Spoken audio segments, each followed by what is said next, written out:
ইন্নাল হামদালিল্লাহি ওয়াহদা আসসালাতু ওয়াসসালামু আলা মান লা নাবিয়্যা বা'দা। তো আলহামদুলিল্লাহ, এই শবে বরাতের রাতের আগের আমাদের যে ক্লাসটা ছিল, ওই ক্লাসে আমি সুন্দরভাবে বর্ণনা করেছিলাম যে এক রাতের মধ্যে আল্লাহর ৯৯ নামের চিল্লা বা জাকাত এবং সূরা কাউসারের জাকাত কিভাবে আদায় করতে হয়। তো ওই ক্লাসের মধ্যে যারা ছিল, তো তারা অবশ্যই এটাকে লিপিবদ্ধ করেছে, এবং যারা ছিল না তারা হয়তো বা লিখতে পারেনি। তো এখন মূলত চিল্লাগুলা ৪১ দিনের হয়ে থাকে, বা কিছু কিছু ক্ষেত্রে ২১ দিন বা ২৭ দিনের হয়ে থাকে। এক একটা আমলের চিল্লার নিয়ম এক এক রকম।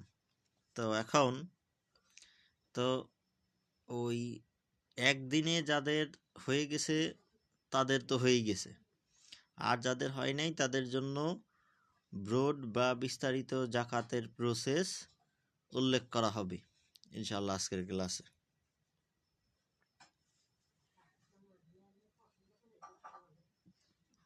তো প্রত্যেকেই মেহেরবানি করে খাতা কলম নিয়ে বসে যাই।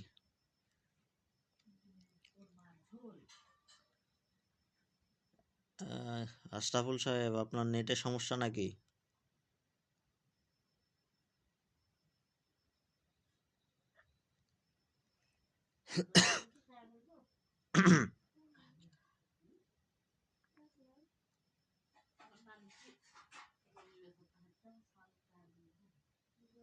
আশরাফ সাহেব, নেটের সমস্যা আপনার?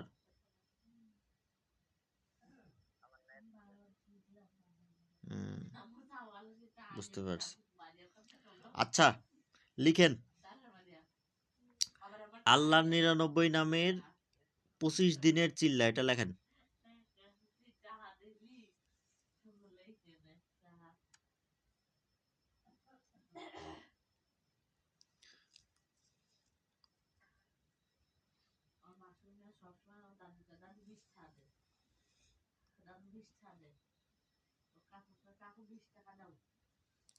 তো শামীম সাহেব, আপনার উদ্দেশ্যে এতটুকুই বলবো যে আপনি সহ গ্রুপে যারাই আছেন, যখনই ক্লাস করতে আসবেন আগামীতে ইনশাল্লাহ খাতা এবং কলম নিয়ে বসবেন, এবং যেই কথাগুলো বলবো ওই খাতা এবং কলমে সুন্দর করে লিখে নেওয়ার চেষ্টা করবেন।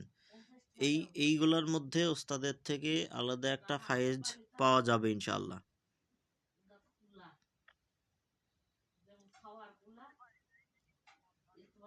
শুনতে পাচ্ছি না শামীম সাহেব।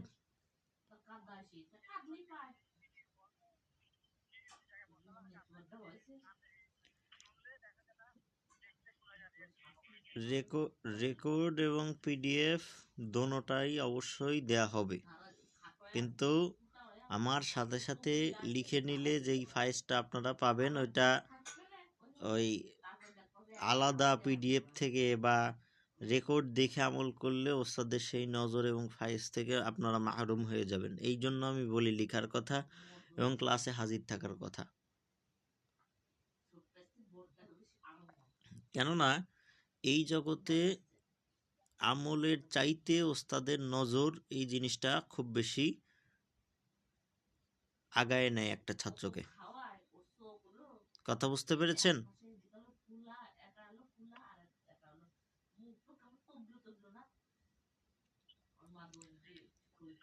আচ্ছা, তো আমল হইল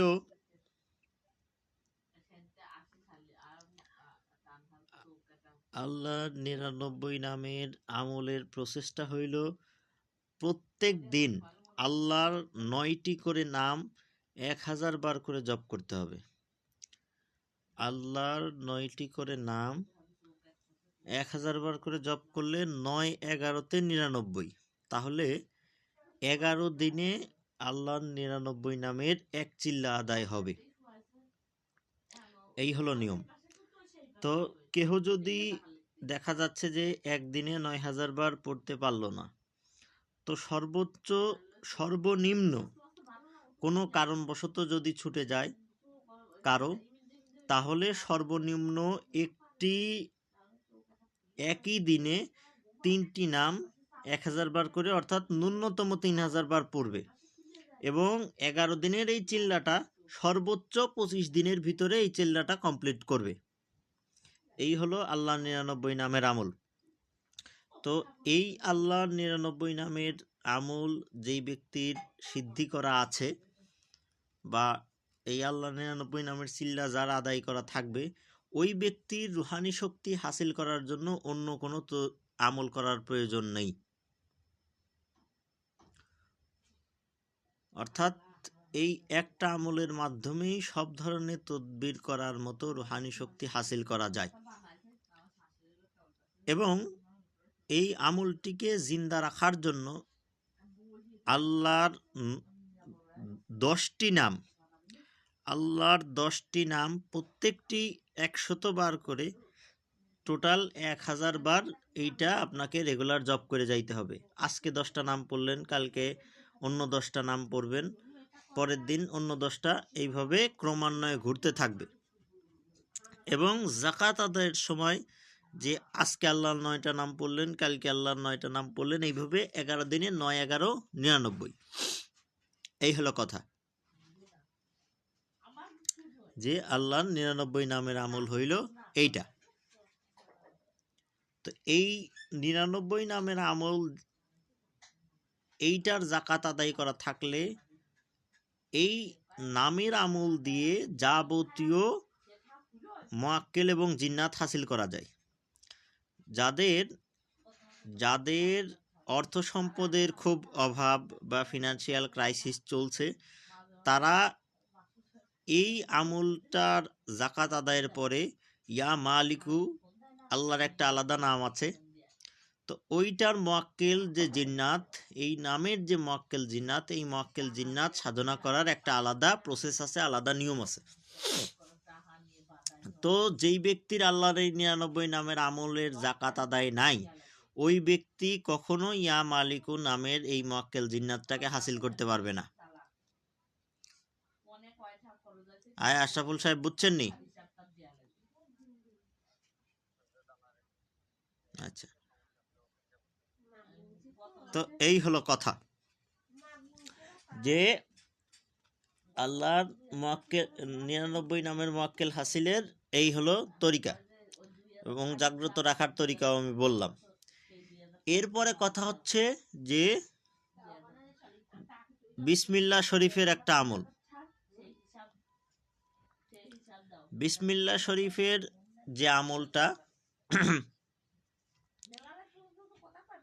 এই আমলটার জন্য আপনাকে চন্দ্র মাসের প্রথম জুম্মা রাত থেকে এই আমলটা আরম্ভ করতে হবে এবং আল্লাহর 99 নামের আমলটাও আপনাকে চন্দ্র মাসের প্রথম জুম্মা রাত, অর্থাৎ বৃহস্পতিবার দিনগত রাত থেকে শুরু করতে হবে।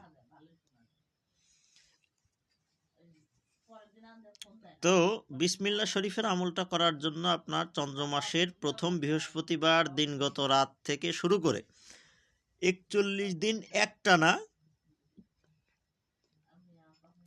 41 দিন একটানা প্রতিদিন 1001 বার বিসমিল্লাহির রহমানির রহিম পাঠ করে যাইতে হবে। এতে করে বিসমিল্লাহ শরীফের যে 19 জন মুআক্কেল আছে, এই 19 জন মুআক্কেল ইনশাআল্লাহ হাসিল হবে। তো বিষয় হলো, এই 19 জন মুআক্কেল হাসিলের ক্ষেত্রে আপনাকে এই মুদাব্বিরের জন্য নিষিদ্ধ যে খাবারের পরহেজগুলা যে বর্ণনা করা হয়েছে, এই খাবারের পরহেজগুলা একদম পুঙ্খানুপুঙ্খ রূপে মান্য করতে হবে। ভুল করেও যদি আপনি নিষিদ্ধ কোনো একটা খাবার খেয়ে ফেলেন, তাহলে কিন্তু আপনার আমল শেষ, একদম বরবাদ হয়ে যাবে। তো বিসমিল্লাহ শরীফের যাকাত আদায়ের পরে, 41 দিনের যাকাত আদায়ের পরে আপনি প্রত্যেক দিন 135 বার পাঠ করে যাবেন সারা জীবন। এতে করে আপনার ওই বিসমিল্লাহ শরীফের আমল এটা জিন্দা থাকবে। কথা বুঝছেন নি আশরাফুল সাহেব? আচ্ছা, তো বিসমিল্লাহ শরীফের আমলের পরে গেল হলো একজন মুদাব্বিরের সবচাইতে জরুরি যে আমল, সেটা হলো নিজের এবং নিজের পরিবারের হেফাজতের জন্য। কেননা একজন মোদাব্বির যখন মোদাব্বিরি করবেন বা জিন জাদুর চিকিৎসা করবেন, তখন কিন্তু ওই মোদাব্বির এবং মোদাব্বিরের যে পরিবার, তারা চরম একটা ঝুঁকির মধ্যে থাকে, একটা রিস্কের ভিতর থাকে। তো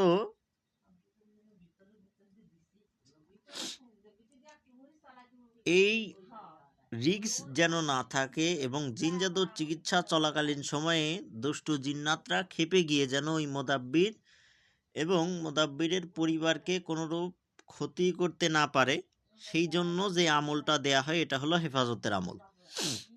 তো এখন কথা হইল হেফাজতের আমল আপনি কিভাবে করবেন? পবিত্র কোরআনের ভিতরে এমন ৩৩টি আয়াত রয়েছে যেই আয়াতগুলোকে একত্রে মঞ্জিল বলা হয়। তো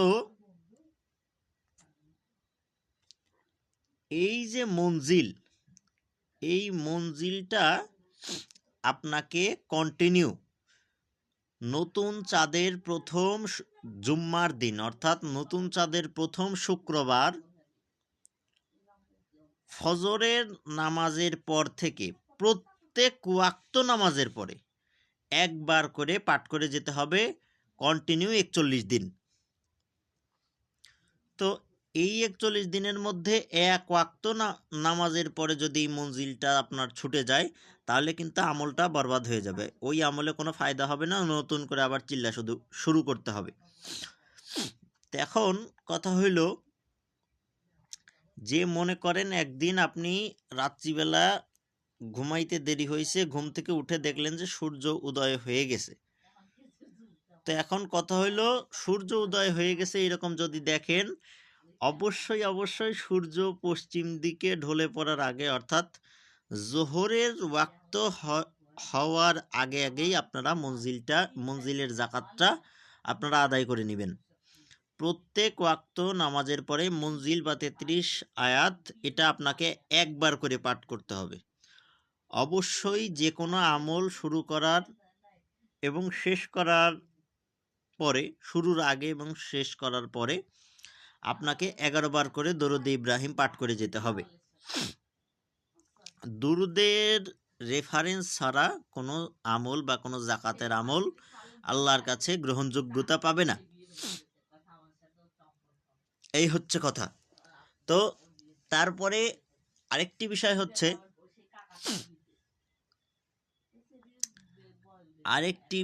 হলো এই যে এই মঞ্জিলের আমল যদি পুরা পরিবারের পক্ষ থেকে কেউ একজন আদায় করে নেয়, তাহলে ওই ব্যক্তি সহ ওই ব্যক্তির পুরা পরিবারের জন্য যথেষ্ট হয়ে যাবে ইনশাআল্লাহ।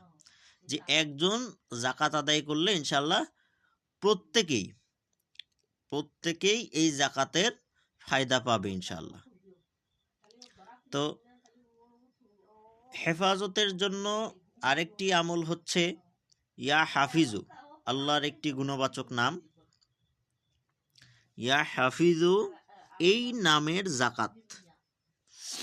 তো কথা হইল যে এই ইয়া হাফিজু এই নামের জাকাতটা এখন আপনারা কিভাবে দিবেন? এই নামের জাকাত আদায়ের জন্য নতুন চাঁদের প্রথম বৃহস্পতিবার দিনগত রাত থেকে কন্টিনিউ ৪১ দিন, নতুন চাঁদের প্রথম বৃহস্পতিবার দিনগত রাত এশার পর থেকে আমল শুরু হবে, কন্টিনিউ ৪১ দিন। আপনার এইটা প্রত্যেক দিন ৩,১২৫ বার করে, তাহলে ৪১ দিনে আপনার ১,২৫,০০০ বার হয়। ইয়া হাফিজু এই নামটা পাঠ করতে হবে প্রতিদিন ৩,১২৫ বার। তো এখন কথা হলো, এইখানে কিছু কথা আছে। কথা হলো যে ৪১ দিনে আপনার এক চিল্লায় ১,২৫,০০০ বার। তো এখন কোনো দিন আপনি একদিনে মনে করেন যে ৬,০০০ বা ৭,০০০ বার, বা একদিনে বা ৭ দিনে আপনি ২০,০০০ বার পড়ে ফেলছেন। তো ৭ দিনে ২০,০০০ বার পড়ে ফেলছেন, এখন বাদ বাকিতে আপনি ঢিল দিবেন যে মাঝে 2-3 দিন আপনি পড়লেনই না, এরকম করা যাবে না। অবশ্যই প্রত্যেক দিনই কিছু না কিছু করে আপনাকে ইয়া হাফিজুন এই নামের আমলটা জারি রাখতে হবে। ভালো হয় আপনার 41 দিন প্রতিদিন 3125 বার করে পাঠ করা হলে। তো এখন কথা হইল, যদি কোনো কারণে একদিন আপনার খুব জরুরত থাকে, তাহলে আপনি মানে একদিন 100 বার 101 বার এটা ন্যূনতম আপনি পাঠ করে নেবেন এবং তার পরবর্তীতে যায় ওইটার মেকআপ দিয়ে দিবেন, যে পরবর্তী দিনে যায় আপনি এইটার ওই যে 101 বার পড়ছিলেন ওইটা বাদ রেখে বাকিটার কাজ আপনি আদায় করে দিবেন। ইনশাল্লাহ এতে ইয়া হাফিজুর জাকাত আদায় হয়ে যাবে। তবে আপনার 1,25,000 বার এইটা পূর্ণ হবে 41তম রাতে গিয়ে। ইয়া হাফিজু এই নামটা যে 1,25,000 বার জপ করতে হবে, এইটা আপনার কমপ্লিট হবে 41তম রাতে গিয়ে। এর মাঝে একদিনও আপনার আমল ছুটে যাইতে পারবে না। আর মোদাব্বিরির জন্য নিষিদ্ধ যে খাবারগুলা বলছিলাম, এই খাবারগুলা আজীবনের জন্য বাদ, এগুলা খাওয়া চলবে না। আচ্ছা, তাহলে মুনজিলের জাকাত গেল, বিসমিল্লাহ শরীফের জাকাত গেল, ইয়া হাফিজু নামের জাকাত গেল, আল্লাহ 99 নামের জাকাত গেল। তো এখন আরেকটি বিষয় হলো যে এই মোদাব্বিররা কি কি কারণে তাদের এবং তাদের পরিবারকে হেফাজতের আমল করার পরেও দেখা যায় যে জিন, সিফলি জিন বা জাদুগুলা যায় আক্রমণ করে। তো এখন এর এর কারণ হলো এই, দেখা যায় যে মোদাব্বিরের পরিবারে মোদাব্বির হয়তো বা মোটামুটি একটু আল্লাহওয়ালা, যে মোদাব্বির একটু নামাজ কালাম পড়ে, আর বাদ বাকিগুলা দেখা যায় যে ওর নামাজ কালামের দাঁড় দিয়েও নাই। এটা প্রতিনিয়ত কবিরা গুনাহ এবং এই আল্লাহর অবাধ্যতা করতেছে, এবং ওই বাড়িতে মোদাব্বিরের বাড়িতে যদি মোদাব্বিরের পরিবারে উচ্চ স্বরে গান বাজনা বাজায়, তাহলে আসলে মোদাব্বির হেফাজতে থাকবে ঠিক, কিন্তু ওই মোদাব্বিরের পরিবারের এই বেয়াদবগুলা হেফাজতে থাকবে কিনা এটা আল্লাহ পাক ভালো জানেন। কথা বুঝলেন কিনা আশরাফুল সাহেব? আশরাফুল সাহেব কথা বলে না যে। তো কথা হইল, মোদাব্বিরির প্রধান শর্ত হলো গুনাহ ছাইড়ে দেয়া, যে অবশ্যই মোদাব্বিরকে গুনাহ ছাইড়ে দিতে হবে এবং চেষ্টা করতে হবে মোদাব্বিরের পরিবার এদেরকেও গুনাহমুক্ত জিন্দেগি করার দিকে তাগিদ দেওয়ার জন্য, এবং এমন একটা ফুরসত বা পরিবেশ তৈরি করে দেয়া যেন তার পরিবার গুনাহমুক্ত জিন্দেগি গঠন করতে পারে। আচ্ছা, তো এখন কথা হইল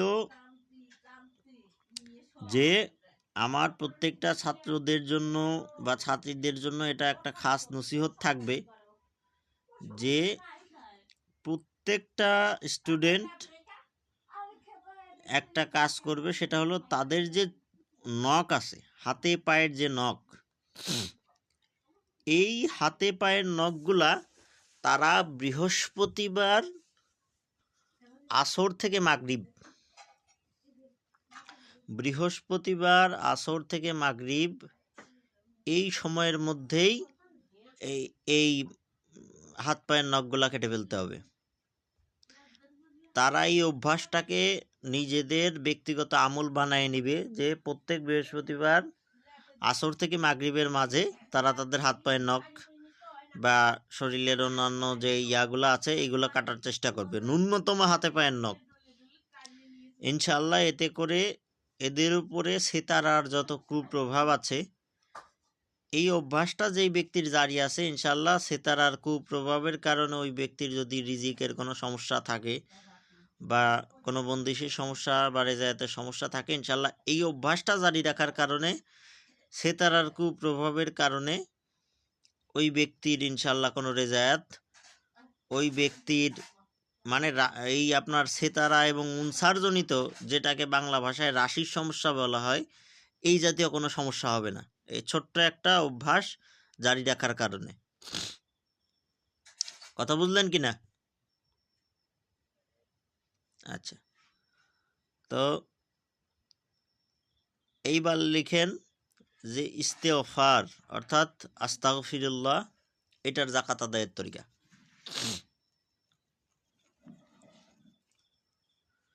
তো এটা আমি বলেছিলাম যে শবে বরাতের রাতে 1000 বার ওই 10,000 বার আস্তাগফিরুল্লাহ এটা পড়ে নিলে যাকাত আদায় হয়। তো এখন এটার ব্রড প্রসেস হলো এই যে এই আস্তাগফিরুল্লাহ বা ইস্তেগফারের যাকাত আদায়ের জন্যে আপনাদের একদম নয়া চাঁদের জুম্মারাত অর্থাৎ নতুন চাঁদের প্রথম বৃহস্পতিবার দিবাগত রাত থেকে 41 দিন একটানা প্রতিদিন 3125 বার করে আস্তাগফিরুল্লাহ এটা পাঠ করে যেতে হবে।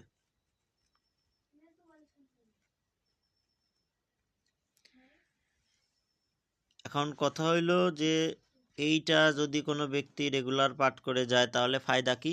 ফায়দা হলো ও এই আমলটা যেই ব্যক্তি জারি রাখবে ইনশাল্লাহ এই ব্যক্তি কখনো আর্থিক কষ্টে ভুগবে না।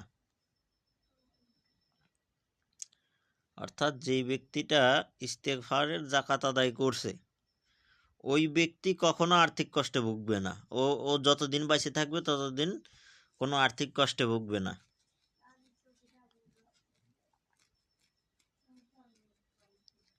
ওই ব্যক্তি যদি নিঃসন্তান হয় এই ইস্তেগফারের যাকাত আদায়ের কারণে আল্লাহ তাকে সন্তানের ব্যবস্থা করে দিবে।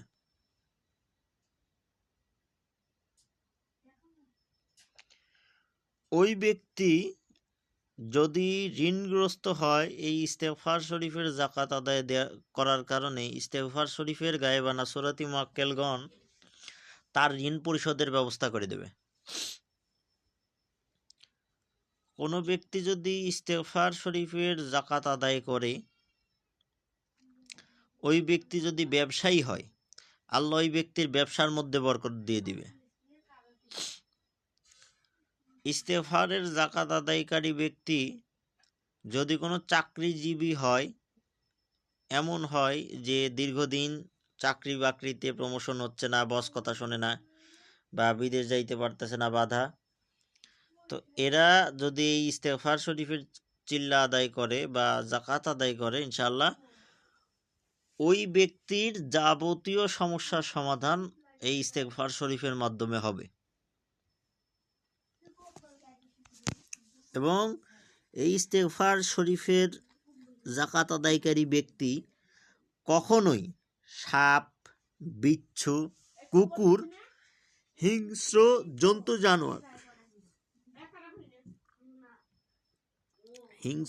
জন্তু জানোয়ার এবং পথেঘাটের অ্যাক্সিডেন্ট, বড় ধরনের প্রাণঘাতী রোগ ব্যাধি এইগুলার মধ্যে পতিত হবে না ইনশাআল্লাহ। এবং এই ইস্তেগফারের যাকাত আদায়কারী ব্যক্তি যখন ইস্তেগফারের এই আমলটা রেগুলার চালাইতে থাকবে তখন ওই ব্যক্তির জবানের মধ্যে এমন একটা তাসির, এমন একটা পাওয়ার পয়দা হবে যে ওই ব্যক্তি জবান দিয়ে কোনো কথা বলতে দেরি হবে ওইটা আল্লাহর দরবারে কবুল হইতে দেরি হবে না। কথা বুঝলেন কি না আশরাফুল সাহেব?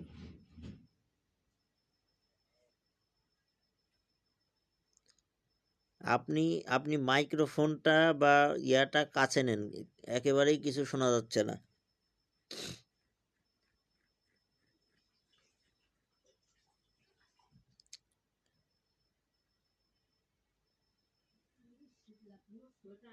আশরাফুল সাহেব,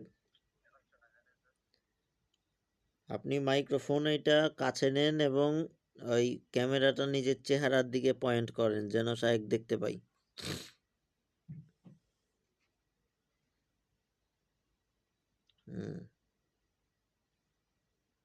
আচ্ছা যাক,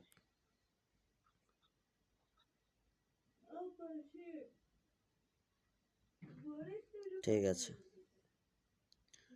তো ইস্তেগফার শরীফের যাকাত পর্যন্ত বুঝছেন কিনা?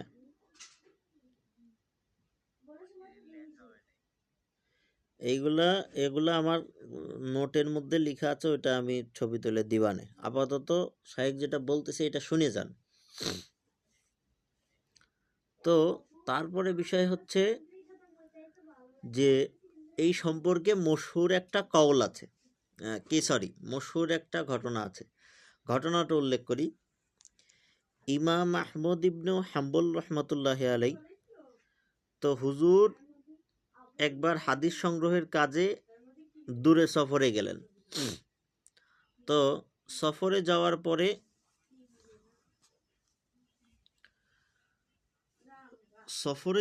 পরে দেখা গেল যে উনি এক মসজিদে আশ্রয় নিয়েছেন। মসজিদে খাদেম ওই রাত্রিবেলা দুর্ব্যবহার করে বের করে দিছে। আরে মিয়া, মসজিদ কি ঘুমানোর জায়গা নাকি? তো উনি চলে গেছেন। তো বের হইতে ঘুরতে ঘুরতে একটা রুটির দোকানের সামনে গেছেন। তো রুটির দোকানের সামনে যাওয়ার পরে উনি ওই রুটিওয়ালাকে বলছেন যে, বাবা, আপনার দোকানের মধ্যে কি একটু আসতে পারি? যে আপনার এই তন্দুর যেটা, এই তন্দুরের আগুন থেকে যদি আমি একটু উত্তাপ নেই বা আগুনের হিট নেই, আপনার কোনো অসুবিধা আছে নাকি? তো ওই যুবক বলল, না হুজুর, কোনো অসুবিধা নেই, আপনি আসেন। তো উনি ইমাম আহমদ ইবনে হাম্বল রহমতুল্লাহ আলাইকে নিয়ে গেছেন। তো নিয়ে যাওয়ার পরে দেখা গেল যে ওই যুবক রুটি বানাচ্ছে আর পড়তেছে আস্তাগফিরুল্লাহ, রুটি সেঁকতেছে আর পড়তেছে আস্তাগফিরুল্লাহ, তো রুটি উল্টাচ্ছে আর পড়তেছে আস্তাগফিরুল্লাহ।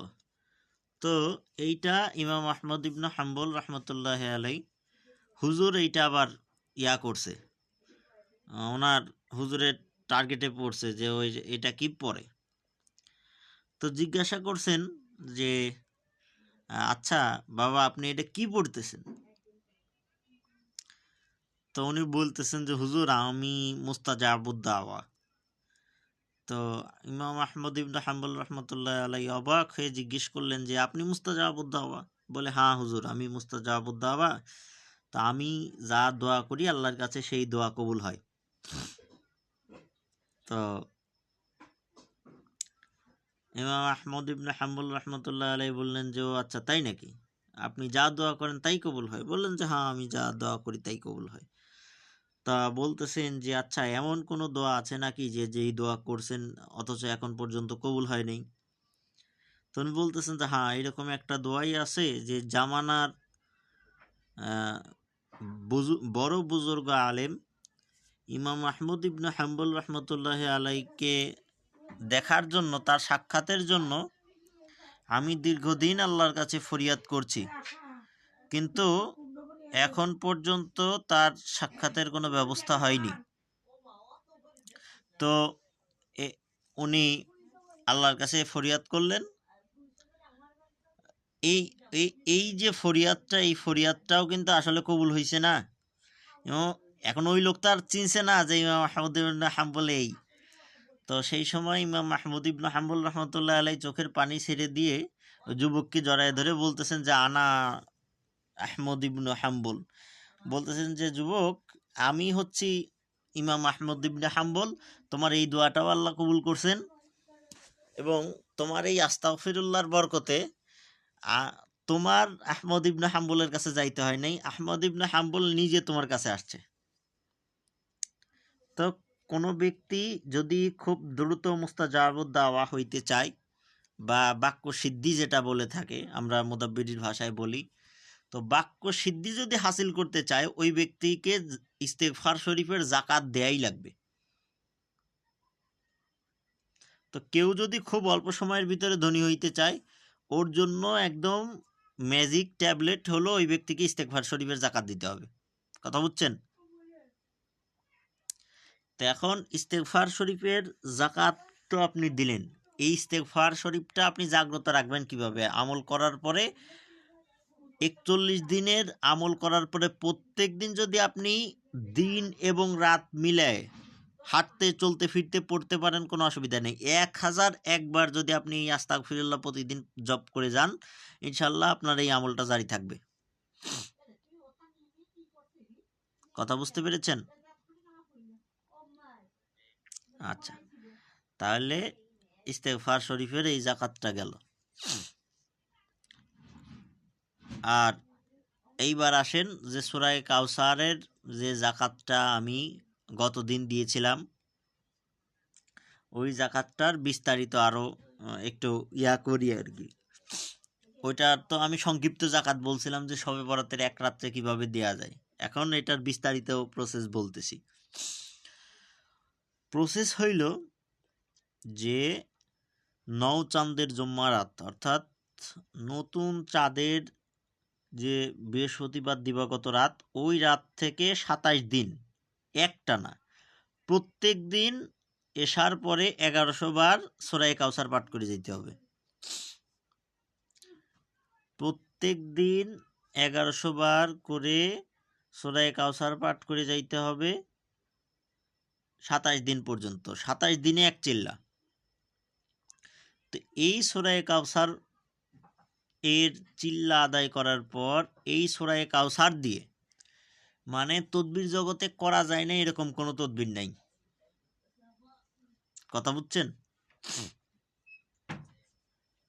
তো সূরা কাউসার এইটা যদি আপনি লিখে কারো ঘরের মধ্যে লটকায় দেন,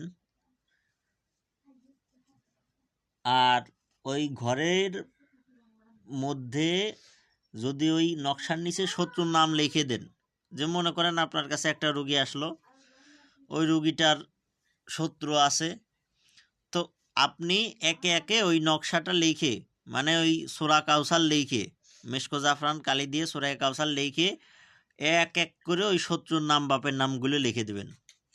যদি ছেলে হয় তাহলে নাম আর বাপের নাম লিখবেন, আর যদি নাম মেয়ে হয় তাহলে নাম আর মায়ের নাম লিখবেন। মানে মনে করেন যে একটা রোগীর তদবির আপনি দিবেন, ওই রোগীটার নাম হলো সামাদ, ওই রোগীর শত্রুর নাম হলো সামাদ, আর সামাদের বাপের নাম হলো কবির। তাহলে আপনি সূরা কাউসারের নকশা লিখে ওইখানে লিখে দেবেন সামাদ বিন কবির। আর মনে করেন যে একটা রোগী, ওই রোগীর শত্রু হইল মেয়ে, তো তাহলে আপনি ওই সূরা কাউসার লেখার পরে নিচে লিখে দেবেন, মনে করেন যে শত্রুর নাম হলো সাদিয়া আর শত্রুর মার নাম হলো হালিমা, তাইলে আপনি সিন দাল ইয়া সাদিয়া তারপরে বিনতে দিবেন, বা নুন তা বিনতে, তারপরে হালিমা লিখে দেবেন, শেষ। ক্লিয়ার? তো অল্প কিছুদিনের ভিতরেই দেখা যাবে যে এইটা লটকায় দেওয়ার কারণে একদম মানে এমনভাবে হালাক হয়ে যাবে ওই শত্রুগুলা, যে একদম চরম শিক্ষা পেয়ে যাবে। এইবার আসেন যে সূরা কাউসার দিয়ে আপনি এই মহব্বতের কাজ কেমনে করবেন। আপনি কোনো মিষ্টি জাতীয় দ্রব্যের উপরে 40 বার সূরা কাউসার পাঠ করে আপনি হুকুম লাগাবেন যে হে সূরা কাউসারের সম্মানিত মুয়াক্কেল হুজুরগণ, আপনারা অমুকের পুত্র অমুককে, অমুকের কন্যা অমুকের বাধ্য অনুগত করে দেন। মানে ছেলে হইলে নাম বাপের নাম, মেয়ে হইলে নাম মায়ের নাম উল্লেখ করে বলবেন। তাইলে এই চিনিটা দিয়ে যদি পায়েস রান্না করা হয় বা মিষ্টি বানানো হয়, মিষ্টি জাতীয় দ্রব্যের উপর যদি আপনি 40 বার আয়াতুল কুরসি পরে 7 বার এইভাবে হুকুম দিয়ে কোনো ব্যক্তিকে খাইতে দেন, অর্থাৎ স্বামী যদি অবাধ্য হয়, স্ত্রী আসছে স্ত্রীর কাছে দিয়ে দিলেন, স্ত্রী পায়েস রান্না করে স্বামীকে খাওয়াইলো, তাইলে ওই স্বামী সর্বোচ্চ 3 থেকে 7 দিনের ভিতরে ওই স্ত্রীর বাধ্য এবং অনুগত হবে। কথা বুঝছেন? মানে এটা কিন্তু মারাত্মক একটা জিনিস, যে হাজব্যান্ড ওয়াইফের ক্ষেত্রে একদম মানে পাওয়ারফুলভাবে কাজ করে। এর মানে এই না যে প্রেমিক প্রেমিকা আসছে আপনি তাদের জন্য এই তদবির দেবেন। খবরদার, ওই কাজ কিন্তু করা যাবে না। এই হলো অবস্থা। তো আবার এইটা দিয়ে কিন্তু বিচ্ছেদের কাজও করা যায়। কথা বুঝছেন?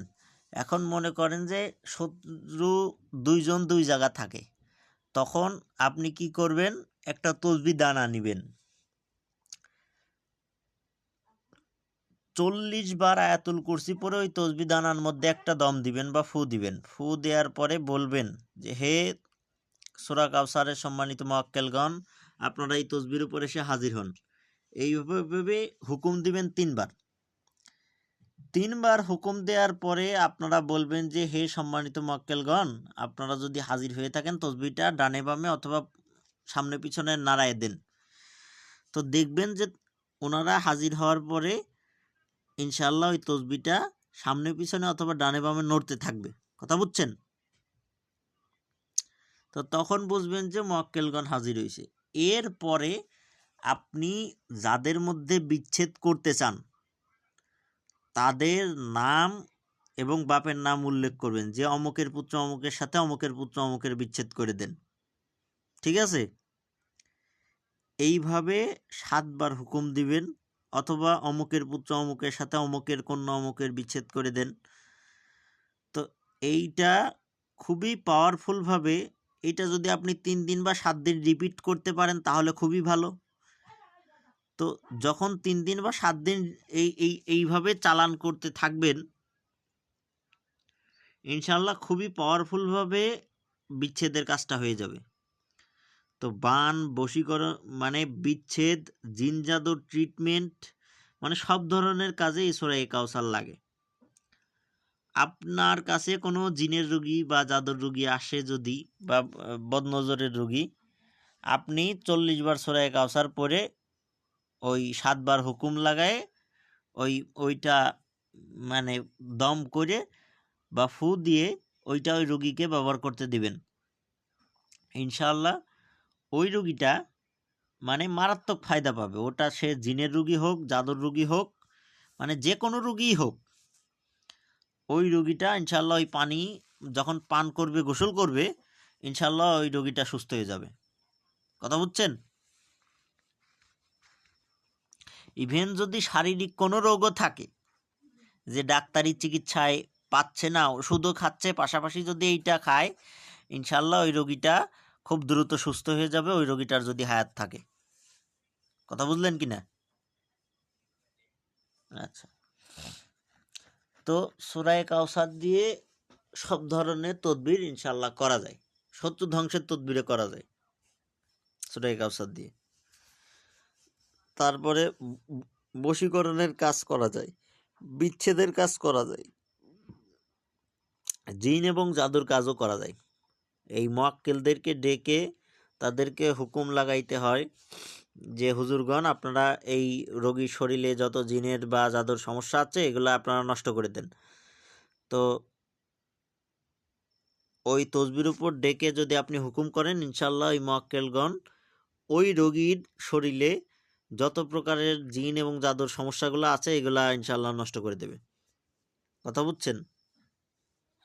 এবং এইটা দূর থেকেই করা যায়। রোগী আপনার কাছে আসা লাগবে না, আপনি দূর থেকে চালান করেই একটা জিন এবং জাদুর রোগীকে ইনশাআল্লাহ সুস্থ করতে সক্ষম, এই সূরা কাউসারের চিল্লা যদি আদায় থাকে। কথা ক্লিয়ার? আচ্ছা, কোনো ব্যক্তি যদি হারায় যায় বা পলাতক হয়, যে অনেকের আছে না যে বউ পালায় চলে গেছে, বউ বেরিয়ে গেছে, হয় না? হ্যাঁ, কুমিল্লায় তো এগুলা বেশি নাকি? তো এই রকম অবস্থায় কেউ যদি চলে যায় তাহলে কি করবেন? তাহলে এই যে সূরা কাউসার ওই 40 বার পড়ে 7 বার হুকুম লাগাবেন যে অমুকের পুত্র অমুক, এ যেখানেই থাক, একে অমুকের পুত্র অমুক বা অমুকের কন্যা অমুকের কাছে এসে হাজির করার ব্যবস্থা করেন। এভাবে 40 বার সূরা কাউসার পড়ে 7 বার হুকুম লাগাবেন। তো এই চালানটা 3 দিন বা 7 দিন কন্টিনিউ করতে পারলে ভালো। যখনই আপনি জাকাত আদায় করবেন, জাকাত আদায় করার পর 27 দিনের জাকাত আদায় করার পরে চালান করার জন্য 40 বার আয়াতুল কুরসি, 40 বার সূরা কাউসার পড়ে 7 বার আপনি যেই হুকুম দিবেন, ইনশাআল্লাহ ওই হুকুমের উপরে এই মুয়াক্কেলগণ চালান হবে। কথা বুঝছেন? এই হলো কথা। আচ্ছা, তো এরপরে হইল আয়াতুল কুরসির চিল্লা। আয়াতুল কুরসির সবচাইতে সংক্ষিপ্ত যে চিল্লা, এটা হলো 3 দিনের। একদিনেরও একটা চিল্লা আছে, কিন্তু ওইটা আমি প্রকাশ করতে চাচ্ছি না। তো 3 দিনের যে চিল্লাটা, আপনি চন্দ্র মাসের 1 থেকে 15 তারিখ, এই তারিখের মধ্যে যে কোনো দিন থেকে আপনি এই আমল শুরু করতে পারেন। এই আয়াতুল কুরসির চিল্লা আপনার যেই দিন থেকে সুবিধা হয়, চাঁদের 1 থেকে 15 তারিখ, আপনি সেই দিন থেকেই এই আমল শুরু করবেন।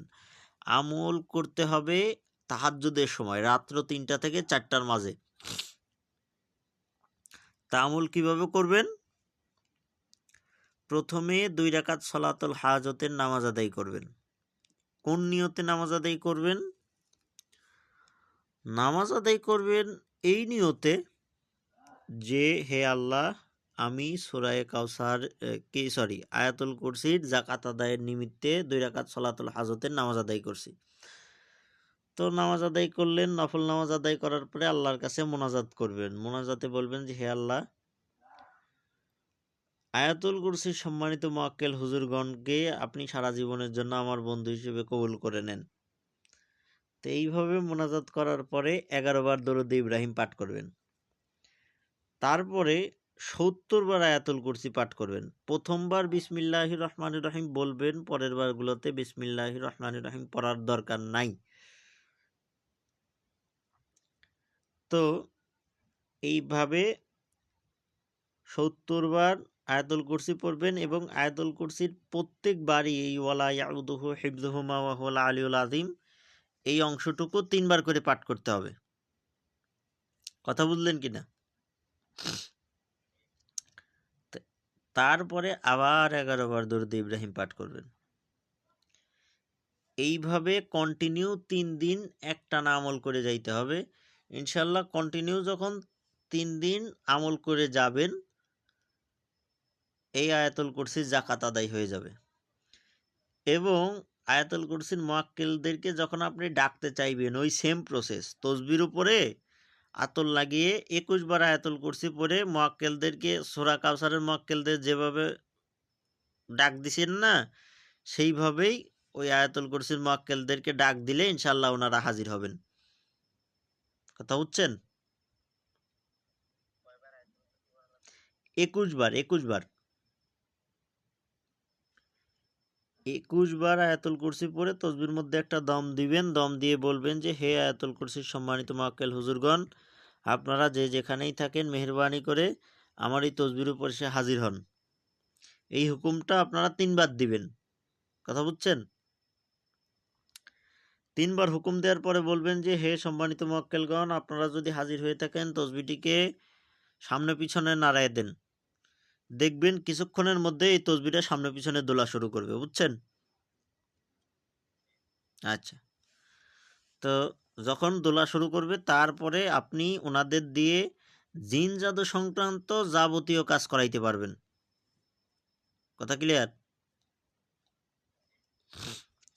এইবার কথা হলো যে, অনেক সময় অনেকে চুরি করে না, চুরি করে। তো এখন মনে করেন যে আপনি নিশ্চিত যে চুরি এই 10 জন বা এই 5 জনের ভিতরে কেউ করছে, তা আপনি চোর ধরবেন কি করে? এই 3 দিনের জাকাত যদি, আয়াতুল কুরসি জাকাত যদি আদায় থাকে, বুঝছেন, আপনি আতপ চাল নেবেন। আতপ চাল বুঝেন? মানে আমাদের এইদিকে আলু চাল বলে, আপনাদের ওইদিকে কি বলে? ওই যে সাদা চালের রুটি বানায় না, যেই চাল দিয়ে, ওই চালটা নিতে হবে। ওই চাল আপনি একটা বাটির মধ্যে নেবেন, চীনামাটির বাটি আছে না, ওই চীনামাটির বাটিতে আতপ চাল নিয়ে ওইটার মধ্যে আপনি 7 বার আয়াতুল কুরসি পড়ে একটা ফু দিবেন।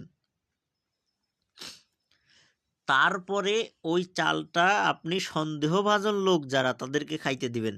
যে চুরি করছে ওই লোকটাই চাল চাবাইতে পারবে না, কথা বুঝছেন? এবং সে যদি চাবাইতে চেষ্টা করে ওই লোকের গাল দিয়ে রক্ত বের হবে। তো তখন আপনি বুঝতে পারবেন ওই লোকটা চোর। ক্লিয়ার? আচ্ছা, তো এখন বিষয় হলো যে হযরতগণ, আপনারা অনেকেই হয়তো বা শুনে থাকবেন এরকম যে অনেক সাধক এরকম ছিল যে যাদের বাড়িতে চোর ঢুকছে। এখন চোর ঢুকার পরে চোর যেই জিনিস সে মানে চুরি করবে ওই চোরের মালে হাত দিয়ে সারা রাত দাঁড়ায় আছে, এরকম ঘটনা শুনছেন না? তো এইটাও এই আয়াতুল কুরসি দিয়ে করা যায়, কথা বুঝছেন? কিভাবে করবেন? আপনি যখন ঘুমাইতে যাবেন ওই সময়ে আপনার যে বালিশ, ওই বালিশের নিচে যেই জায়গাটা, মানে আপনি যে বিছানায় যেই জায়গার উপরে বালিশ রাখবেন, বালিশ রেখে তার উপর মাথা দেবেন, ওই বিছানার মধ্যে 3 বার আয়াতুল কুরসি পড়ে একটা ফু দিয়ে এই শাহাদত আঙ্গুল দিয়ে এই বিছানার মধ্যে এইভাবে 3টা টোকা দেবেন, কথা বুঝছেন? টোকা দিয়ে ওই জায়গার উপরে বালিশটা রাখবেন, বালিশটা রেখে ওইটা বালিশের উপরে মাথা রেখে ঘুমাবেন। যতক্ষণ পর্যন্ত ওই বালিশ ওই জায়গাতে সরাইনি না হবে ততক্ষণ পর্যন্ত কোনো চোর আপনার ওই বাড়ির সীমানার মধ্যে আইসে কোনো কিছু চুরি করতে পারবে না। চুরি করতে যদি চেষ্টা করো ওই যে চুরির মাল ধরে সারা রাত দাঁড়ায় থাকবে।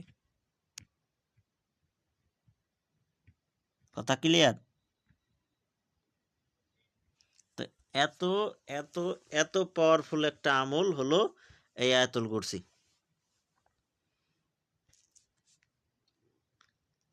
আর আমি সকলকেই বলবো যে আপনি এই আয়াতুল কুরসির ন্যূনতম 7টা জাকাত দেন। যে 3 দিনের আমল তো, ন্যূনতম 7টা জাকাত দেন ইনশাল্লাহ। মানে আপনাকে দেখে জিন এবং জাদুগুলো, যে জিন এরা মানে আজরাইলের মতো ভয় পাবে আপনারা দেখে, কথা বুঝছেন? যে দেখা যাবে যে আপনার আপনার নাম শোনা মাত্র পালায় চলে গেছে রোগীরে সাইডে ছুটে দিয়ে, যে বাবা আমি আর আসবো না, আমারে মাফ করে দেন, কথা বুঝছেন?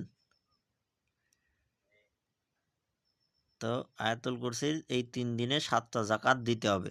তো আপনি প্রয়োজনে চাঁদের 1 তারিখ থেকে শুরু করবেন।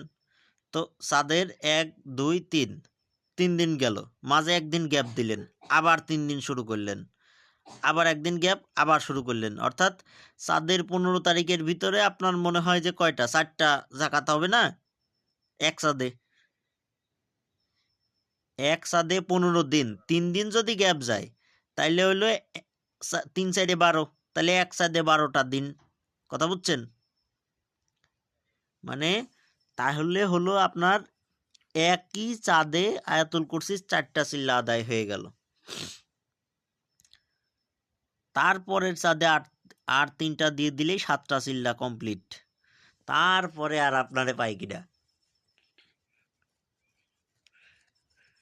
তারপরে যে আমাদের আশরাফুল সাহেব যাবে, মোটামুটি দেখার আগেই ওই মুদাব্বিরের চেহারার দিকে যখন তাকাবে, এই আয়াতুল কুরসির আমিলের চেহারার দিকে যখন তাকাবে এই জিনরা 7টা জাকাত দেওয়ার পরে, মানে দেখেই ওই জিনের অবস্থা খারাপ হয়ে যাবে।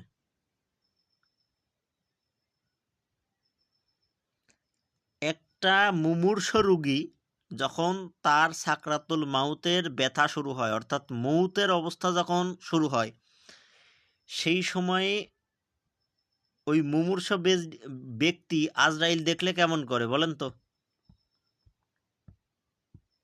আজরাইলের চেহারাটা যখন দেখে ওই মুমূর্ষ ব্যক্তির কি অবস্থা হয়?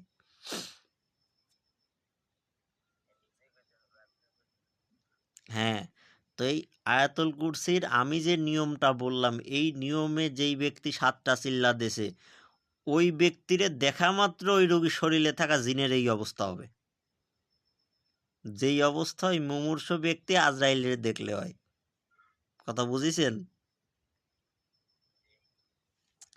তো এই আয়াতুল কুরসির এই এক চিল্লা, মানে এই 7টা চিল্লা আদায় থাকলেই মোটামুটি এই আয়াতুল কুরসি দিয়েই আপনি একদম জিন এবং জাদুরে একদম ঠেঙায় সাইজ করতে পারবেন। কথা বুঝছেন?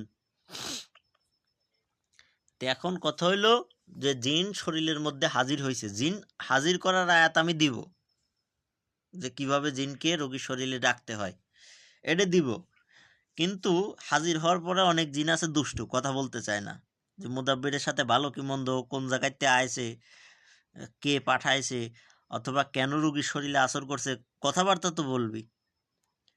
তো অনেক জিন আছে গার তারা কথা বলতে চায় না, অথবা মুদাব্বিরের গালাগালি করে, দেখছেন না? তো বেয়াদবি করলে ওই জিনকে সাইজ করার জন্য কি করবেন, এইভাবে হাতটা নিবেন, ওই রোগীর গলা বরাবর এইভাবে হাত নিয়ে এইভাবে মুট করে ধরবেন এবং নিয়ত করবেন যে আমি ওই জিনের গলা চেপে ধরছি। এরপরে 3বার আয়াতুল কুরসি পড়বেন এবং এই হাতের মধ্যে 3টা ফু দিবেন। মানে একবার আয়াতুল কুরসি পড়বেন একটা ফু, একবার আয়াতুল কুরসি একটা ফু, একবার আয়াতুল কুরসি একটা ফু, এইভাবে ফু দিবেন এবং নিয়ত করবেন যে আপনি জিনের গলা চিপে ধরছেন। দেখবেন যে ওই জিনটা মারাত্মক কষ্ট পাবে। কথা বুঝছেন? মানে একজন মানুষরে গলা চিপে ধরলে যেরকম খারাপ লাগে না, দম বন্ধ হয়ে গেলে, বা একটা লোক যখন ফাঁস নেয় তখন দেখেন না হাত পা ছোড়াছুড়ি করে, তো ওই রকম ওই জিনটার গলা চিপে ধরলে ওই রকম কষ্ট পাবে, মারাত্মক কষ্ট পায়। তারপরে যখন আপনি হাতের মুঠে এরকম ছাড়িয়ে দিবেন তখন জিন লোকটা আবার স্বাভাবিক হয়ে যাবে, বুঝছেন? বেশি বেয়াদবি করলে আবার এইভাবে চাপ দিয়ে ধরবেন, যে তুই সোজা হবি, তোর বাবা পর্যন্ত সোজা হবি। কথা ক্লিয়ার? আচ্ছা, তো এই হচ্ছে কথা, যে তাহলে এখন তো চন্দ্র মাসের শেষ চলে, আজকে হলো চন্দ্র মাসের 16তম তারিখ। কথা বুঝছেন? আপনারা সবাই টার্গেট নেন যে ইনশাল্লাহ আমি সামনে রমজানের ভিতরে এই আমল গুলো করার চেষ্টা করব। আর রমজানে এইটার চিল্লা আদায় করলে তো কিরকম পাওয়ার হবে, 10 থেকে 700 গুণ পর্যন্ত পাওয়ার বৃদ্ধি পায়। কথা বুঝছেন?